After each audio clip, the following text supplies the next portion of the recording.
primer proceso por crímenes de guerra se realizará en Ucrania contra un soldado ruso, según anunció la Fiscalía ucraniana.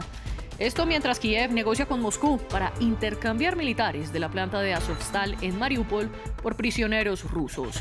Y los ucranianos retoman terreno en la región de Kharkiv. Tenemos reporte desde una de las aldeas recuperadas. Fracasó en el Senado estadounidense un proyecto de ley para convertir el derecho al aborto en norma federal. Los republicanos lograron un sólido bloque y hundieron la propuesta. Ahora la decisión queda únicamente en manos de la Corte Suprema, que podría derogar la sentencia Roe vs. Wade. Tenemos reportes desde Washington. Y en Cisjordania mataron a la periodista Shirin Abu Akleh, una palestino-estadounidense que trabajaba para el medio Al Jazeera. Colegas que estaban con ella sostienen que los militares israelíes le dispararon, mientras que Israel lo niega y propone hacer parte de la investigación. Bienvenidos a France 24, estas son las noticias más recientes. Mi nombre es María Clara Calle. Y empezamos hablando de Ucrania, porque allí se realizará el primer juicio por crímenes de guerra desde que Rusia invadió al país. La principal fiscal ucraniana, Irina Venediktova, detalló que su oficina acusó a un sargento por supuestamente haberle disparado a un civil de 62 años en una aldea del noreste de Ucrania. La funcionaria señaló que el soldado ruso podría recibir hasta 15 años de cárcel y añadió que están investigando más de 10.700 presuntos crímenes de guerra cometidos por Rusia. El caso se conoce cuando Kiev reveló que está negociando con Moscú para intercambiar militares ucranianos que están heridos en la planta de Azovstal en Mariupol por prisioneros de guerra rusos. Las Fuerzas Armadas ucranianas que están en Kharkiv sostienen que recuperaron el control de 4 aldeas en el norte y en el noreste de la región. Una de las zonas ya recuperadas es el pueblo de Malaya Rohan. Nuestras enviadas Irene Sabio y Leticia Álvarez fueron hasta allí y esto fue lo que encontraron. Estamos en Malaya Rohan.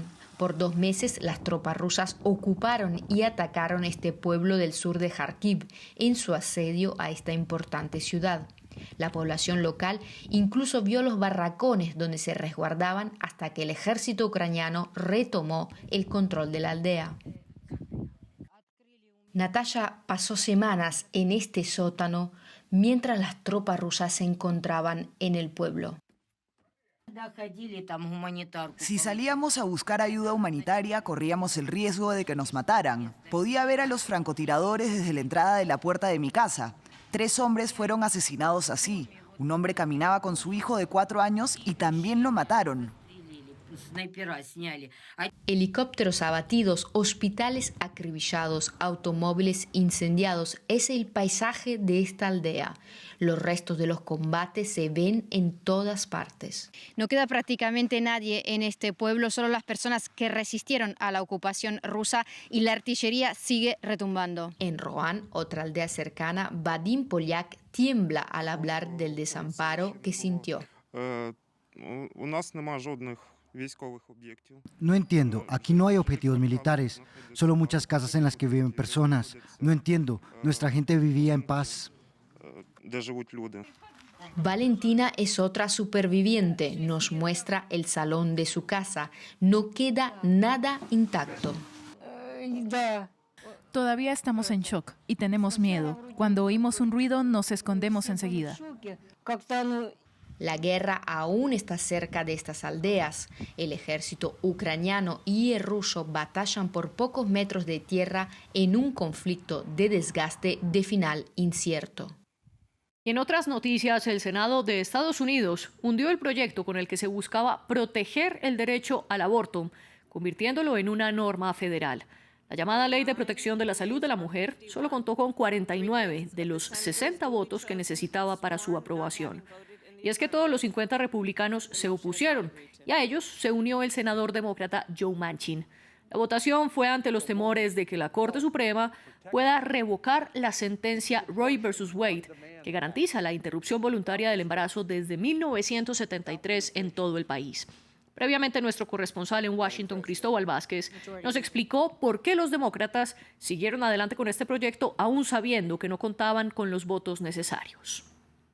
Sí, varios demócratas afirmaron que, aunque sabían que este resultado iba a ser negativo, avanzaron con esta votación para hacer un llamado a a la acción, un llamado a la acción a sus votantes para que en noviembre, en las elecciones legislativas, salgan a votar por los candidatos que pues, se sumaron a esta iniciativa de proteger el aborto. Se sabía ya que eran 50 demócratas y 50 republicanos dividido el Senado, así iba a ser muy difícil lograr estos 60 votos. Sin embargo, los demócratas insistieron en que querían hacer ver a los republicanos como extremistas y no y que no les preocupaba el tema de la protección a la salud de las mujeres. Sin embargo, pues muchos analistas acá en Estados Unidos dicen que los demócratas han tenido ya varias oportunidades en el pasado para avanzar este tipo de legislaciones que protejan el aborto y protejan a la mujer, pero hasta ahora, después de esta información que se filtró de la Corte Suprema de Justicia acá en Estados Unidos, hacen algo, dicen que ya es demasiado tarde para que los demócratas puedan lograr algo frente al aborto después de todo el trabajo que vienen haciendo los republicanos. La Suprema Corte de Justicia de México emitió una sentencia en la que permite portar más de 5 gramos de marihuana.